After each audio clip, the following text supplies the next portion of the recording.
Welcome to another episode of the Neoliberal Round podcast. I'm Ronaldo McKenzie. This episode is entitled Have We Misunderstood Our Heritage? Have we misunderstood our history? I'm writing a letter to the Jamaica Gleaner and also to the Jacobin. And in the letter, I begin by saying, Dear editor,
I'm writing to explore the topic of Jamaica's identity and heritage, specifically in relation to the Taino people, who were the original inhabitants of our land, Jamaica, or the Americas. While acknowledging the presence of East Indians and Chinese who arrived during the era of indentured labor after the abolition of slavery in 1865, the majority of the population, comprising individuals with black or brown skin, is believed to have African ancestry, following the eradication of the Arawakan Indians by the Spanish. This sets Jamaica apart from other Spanish-occupied West Indian islands like Barbados, Trinidad and Tobago, Belize, and Surinam, which retained a small native Indian population despite the Spanish invasion.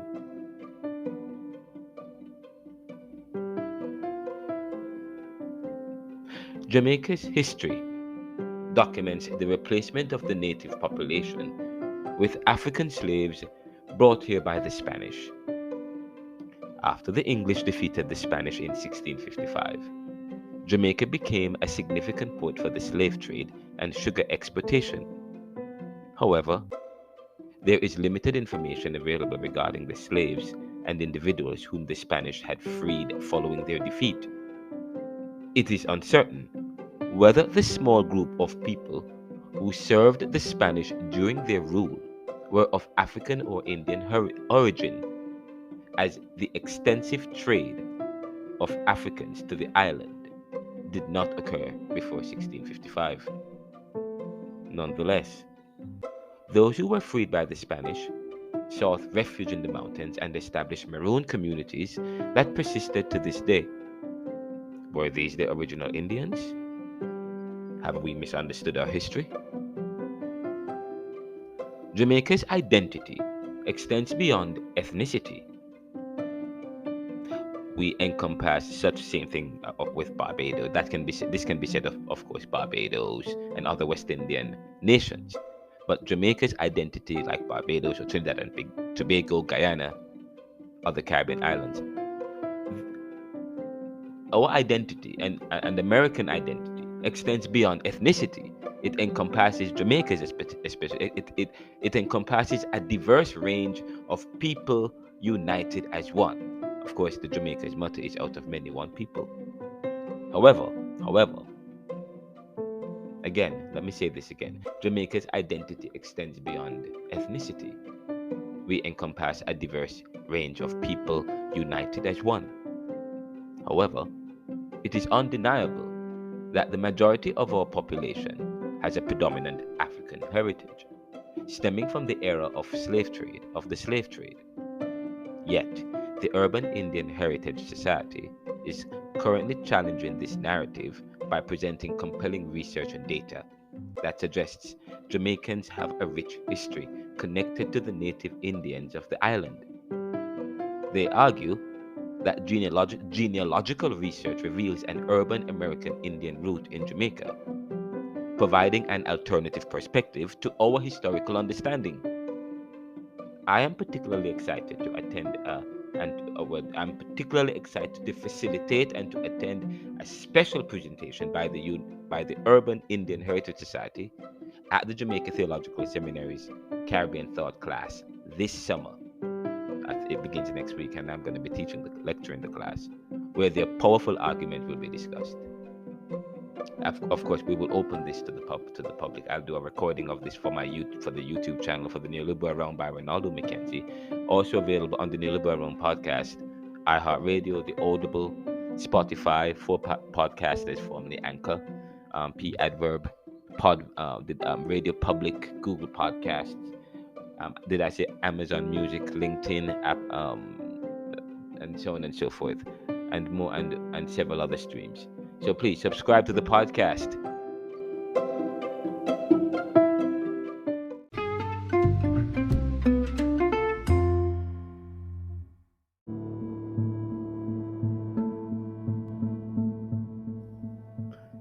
Now, if you missed the episode that I did with the 1.5 hour discussion I had with the members and the leaders of the Urban Indian Urban Society, it's available here at the Neoliberal Round in audio podcast and also in video via our YouTube channel at the Neoliberal Round by Ronaldo McKenzie. It was quite insightful and powerful. And of course, we talked about their efforts. We talked about their research and this misclassification of American families' heritage and their efforts to restore and to provide restitution. Of course, they're doing a petition, and this petition, they're trying to get people to sign a petition so that to petition or to lobby for the Congress to sign this American Inclusion Act, or the deliver and the passing of an American Inclusion Act. But of course, we talked about that. You can visit you can go to the Neoliberal Round podcast or to our YouTube channel, and we talked at length about that. Of course, there is an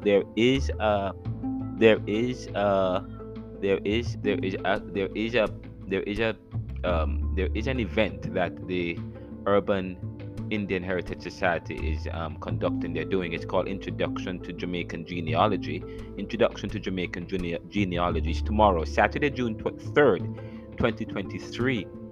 Join the Urban Indian Heritage Society's Introduction to Jamaican Genealogy class, hosted by Phoenix Moon on Saturday. And of course, she's one of the president and founders of the Urban Indian Heritage Society. June 3rd, 2023. Explore the rich history and cultural heritage of Jamaican thought, genealogical research, and tickets are going for $10 discount when you subscribe to the new YouTube channel. Put your screen name in at time of purchase, and you can go to youtube.com/@UIHSORG. And of course, they have the petition. If you want to get involved, they have a petition, as you know. They have a petition going. You can go to urbanindianheritagesociety.org, and they talk about their story. But let me see if I could find the petition. They have a petition for the misclassified American Indians, and according to the petition here, you can go to their website and you will see it. This is our opportunity to set the record straight about our families' histories, the truth about our honored ancestors, and the right to participate in the process of our own restoration and restitution. Please sign the petition here by going to https://www.change.org/p/remedy-for the misclassified people of North America. You'll see it when you go to the website. And the petition is organized by the Urban Indian Heritage Society for the passage of the American Indian Inclusion Act.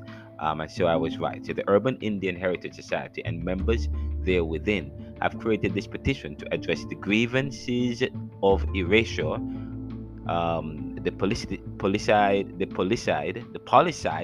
and ethnocidal misconduct of the United States government against the misclassified American Indian.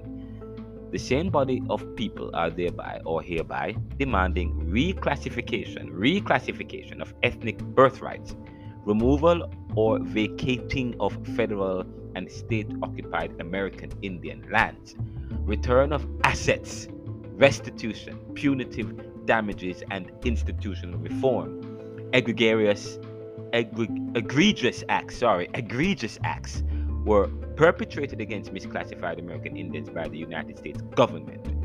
The aforementioned American Indian is hereby demanding immediate remedy for their descendants and their assets. These demands are hereby listed: reclassification, which is discovery, access, and redress to all known tribal records, so on and so forth. Create a federally commissioned genealogical committee managed by the UIHS to examine genealogical findings and bloodlines lineage to misclassified American Indians, to properly connect birthright, investigate American Indian roles, and American Indian artifact asset discovery and recovery, to also create an oversight committee that governs the 7 mandatory criteria for tribal membership and appeals for tribal membership denial with all state and federally recognized tribes, creates a sanctioning board to review all grievances for ongoing misclassification efforts from the United States Department of Interior and the United States Bureau of Indian Affairs or the individual tribes noted in the appeal. 1, 2, 3. The fourth one is to create tribal band extension commission approved by the UIHS within the Bureau of Indian Affairs to be overseen by the Department of Justice regulations and protect the band extensions process and implementation of the misclassified American Indians. To also to immediate unique and distinct federal protections for the UIHS Genealogical Committee determined misclassified American Indian now and forever to be misclassified as the urban Indian, federal exception, and private law to supersede tribal registration requirements for the urban Indian. A special task force creation for investigation into human trafficking of misclassified American Indian. Federally recognized the creation of the American Indian Political Party, the AIPP, and federally fund access to voter registration in all United States voting districts for all United States citizens. So that is the first. These are the demands. The first, all of that come under reclassification. The second one is removal and return. Special committees, and under that one, special committee appointed by the UIHS to create report of land removed through exile, taxation, internal displacement, eminent domain, or other methods that displace the American Indian, and 2, removal of taxation on federal, state, municipal property, sales tax of land, and dissolution of mandate on income tax divestments for the misclassified American Indian.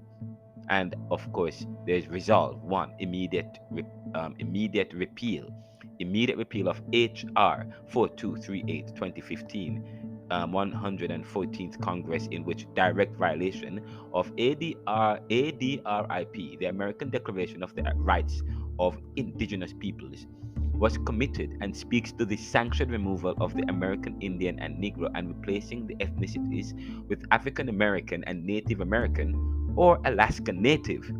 The American Indian was reclassified to Negro per the 1830 Indian Removal Act. Within HR 4238, Negro has now been changed to African American. Special Reform Bill for Social Services, Juvenile and reformatory institutions, jail, prison, and correctional system investigations. There's also a special reform bill for healthcare, universal media, housing, and urban development, and education curriculum for correction on American Indian history.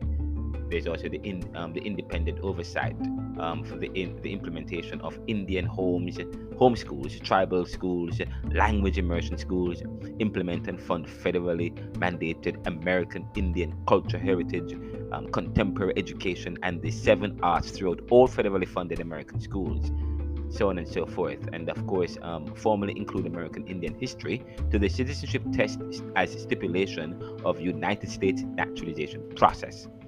And there's more, and so on. And there's also the restitution. This is the restitution. 1, immediate creation of public misclassification American Indian trust for allocation of restitution funds. 2. Utility toll, transportation toll, and corporate tax to provide ongoing funding allocations to misclassified American Indian Trust. 3. Restitution for fraud, racketeering, and conspiracy committed against misclassified American Indians and families. That is, illegal amendments, crossouts, Bs, and 13 on the census. 4. Creation of special budget committee to create fiscal and monthly allocations to misclassified American Indians. 5. Removal of all debts via the Department of Treasury and reimbursement of all educational fees paid by and for the misclassified American Indians. 6. Restitution for just compensations for misclassified American Indians and their descendants for wrongful imprisonment, lengthy and unfair sentencing, creating broken families, wealth gaps, and lineage and erasure, death and dismemberment, illegal health diagnosis and administration of psychotropic drugs, federal pardons, exonerations, and expungements for misclassified American Indians in custody for all nonviolent drug crimes, including marijuana charges and convictions. And finally, federal fee waivers for all agricultural grow licensing and permits for misclassified American Indians. Direct access for authority over American Indian agricultural sites for sacred and cultural ceremonial historic crops, that is cannabis, tobacco, mushrooms, peyote, so on and so forth. With these 100,000 plus signatures from registered voters submitted before the United States congressional body, we hereby demand public hearings and specially assigned oversight committees by the UIHS constructed to review and implement the American Indian Inclusion Act and create laws and procedures to remedy the misclassified American Indian that experienced paper genocide, ethnocide, and policide due the laws set forth by these governing bodies and upheld the departments named in this grievance. At presentation to the United States Congress, a detailed manifesto to the grievances recorded from the inception of the United States Corporation to present will be presented to the United States Congress and executive branch departments here within, and they list the departments. You can find that by going to Urban Indian Heritage Society.org, and they have a petition for the misclassified American Indians. Misclassified American Indians. Okay, so that is that. This is the Neoliberal Realm podcast, and we will have them at the Jamaica Theological Seminary presenting at the Caribbean Thought class, and more about that. We'll open it to the seminary and to other students and people who are interested. You could sign up for the event, and of course they have an event that speaks to Jamaican genealogy on the 3rd, which is tomorrow. Go on their website, check it out. This is the Neoliberal Realm podcast. We'll be right back after this.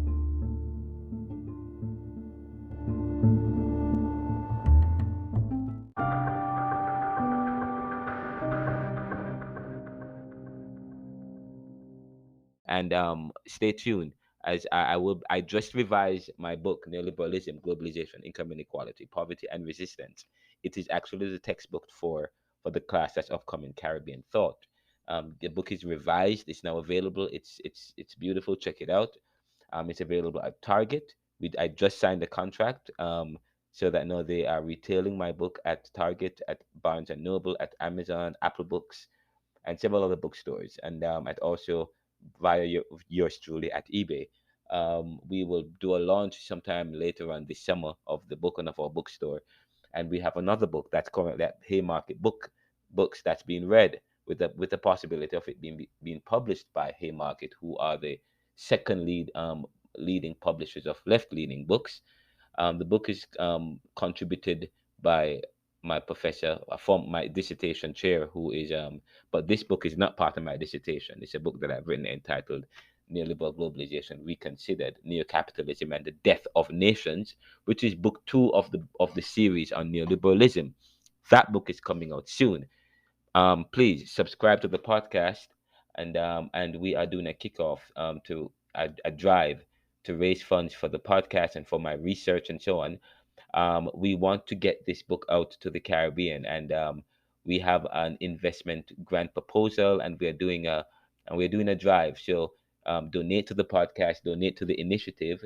We're trying to generate revenues of up to $1.9 million, and it can only happen with funding. And we are seeking, we're trying to raise a capital of thousand $49,000. And if we have $49,000, we believe over 5 years, we will make over $1 million.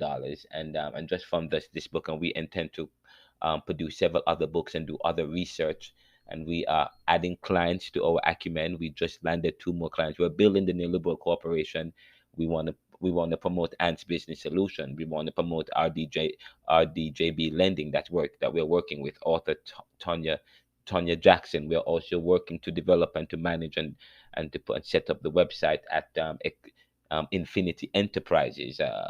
We're trying to we are doing lots of different things. We just hired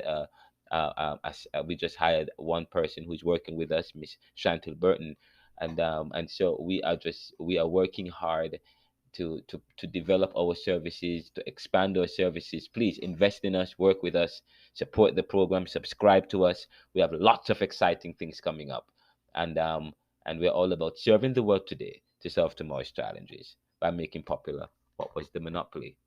What good?